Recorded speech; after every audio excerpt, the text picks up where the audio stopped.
Okay, fried hot dog. Ain't nothing wrong with that. I fry some hot dogs. I like that. Okay, bread, cheese. Okay, where we going with this?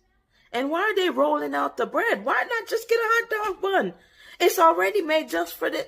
Okay, where we going with this? Where are we going with this? Yep, yep. Eggs. Oh, yep. They're definitely gonna deep fry it. Why? And why couldn't you just make a regular hot dog? Get that little cheese dip if you feel fancy. Dip it in the cheese and eat it. Why do you have to do all this? And I know that cheese ain't gonna be melted because it's so daggone thick. Why? Y'all do everything the difficult way. Why? What is wrong with you TikTokers?